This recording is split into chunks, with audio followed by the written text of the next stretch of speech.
지난 문재인 정부는 김정은과의 회동과 종전선언에 몰입해서 임기 내내 북한 인권을 오히려 악화시키는 정책만 골라 채택했다고 해도 과언이 아닐 것입니다.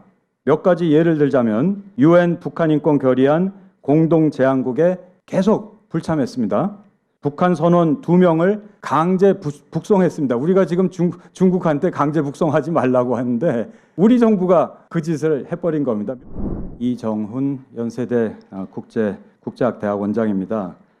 전 초대 북한인권 국제협력 대사를 역임했고 지금은 소개받은 바와 같이 통일부 통일미래기획위원장 및 북한인권증진위원장직을 맡고 있습니다. 이미 많이 말씀을 해주셨는데 이 코로나19로 인해 북한의 국경이 3년 동안 봉쇄됐다가 개방이 임박해지면서 중국 정부가 구금 중인 2천여 명의 탈북민을 강제 북송할 거라는 우려의 목소리가 높아지면서 이 문제의 심각성이 국내외적으로 확산되기 시작했습니다. 엘리자베스 살몬 UN 북한인권 특별보고관도 작년 9월 한국 방문 시 중국에 구금 중인 탈북민이 2,000명에 달한다고 밝혔고 북한으로 송환된 사람들은 가혹한 처벌과 고문, 다른 부당한 대우를 받을 가능성이 매우 높기 때문에 도와야 한다고 지적한 바가 있습니다. 그러나 이 문제는 안타깝게도 어제 오늘 일이 아닙니다. 아까도 언급되었지만 2014년에 발표된 UN 북한인권조사위원회 COI 보고서는 중국의 탈북민 강제 북송은 반인도 범죄 방조 행위에 해당한다고 지적했고 강제 송환을 금지할 것을 중국에게 강하게 권고한 바가 있습니다.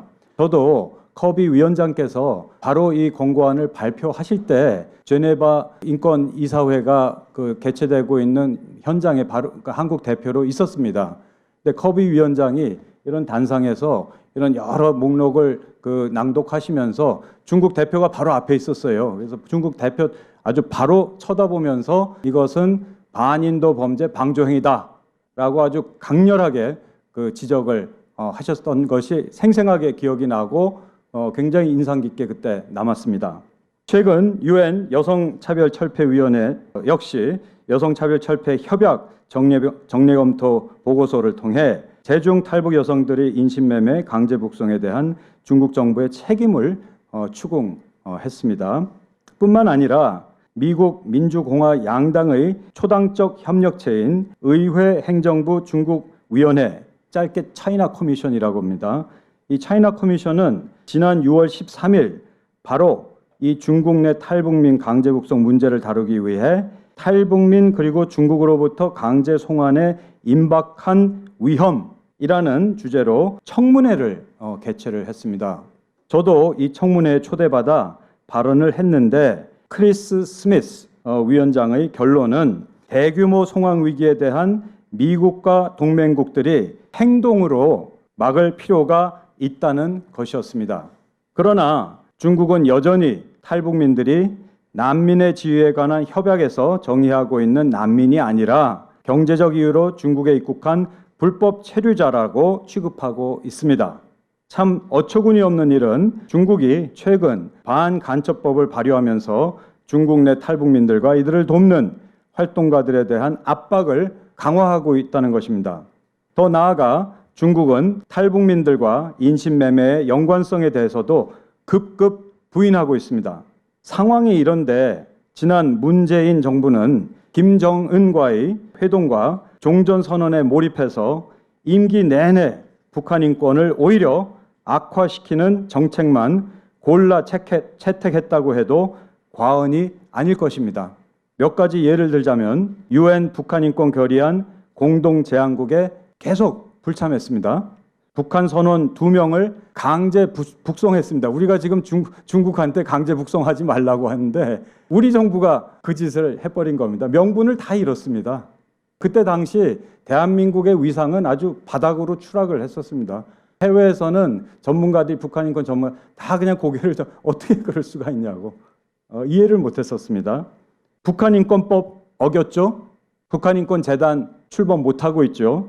그리고 전 세계가 반대한 대북전단 금지법 제정했죠. 북한 인권 시민단체들 압박하고 지원을 다 차단했죠. 5년 동안. 그리고 3번의 남북 정상회담이 있었습니다. 김정은이하고. 그 남북 정상회담 기회가 많았을 텐데 인권 문제 단 한 번도 언급되지 않았습니다. 요만큼도 언급되지 않았었습니다.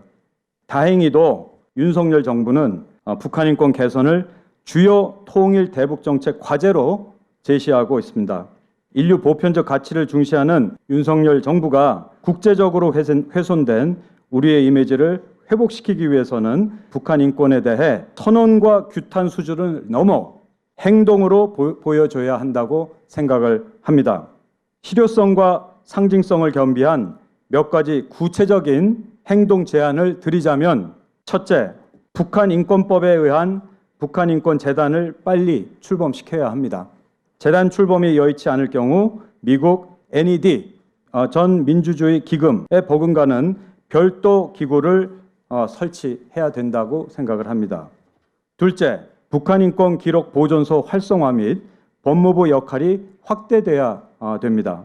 서독의 잘츠기터에 1961년 11월 중앙기록보존소가 설치돼 동독 주민들에 대한 인권 침해를 억제하는 데 실제로 도움이 되었듯이 우리 법무부 산하 북한인권기록보존소도 인권유린 범죄에 대한 증거만 보존할 것이 아니라 반인도 범죄 처벌을 위한 국제 패널을 설립해서 법적 책임 추궁을 적극 추진해야 된다고 생각합니다. 셋째, 정보 유입을 포함한 대북 심리전을 재개해야 합니다. 전단 살포, 확성기 설치, 라디오 방송 등을 활용한 대북 심리전이 북한 체제에 미치는 영향은 상당하다고 봅니다.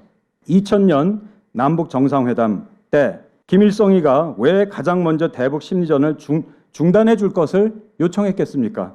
북한의 인권 침해를 막겠다면서 북한이 두려워하는 대북 심리전을 적극 활용하지 않는 것은 인권 개선은 물론 북한의 비핵화에 대한 의지가 약하다는 겁니다.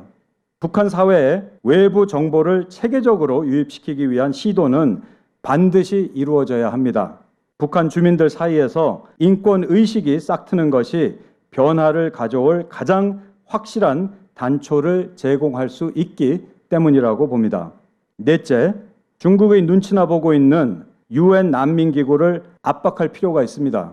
1951년 난민협약과 1967년 프로토콜 규정을 보면 중국 내 탈북민은 보호를 받아야 할 합법적인 난민임이 분명합니다.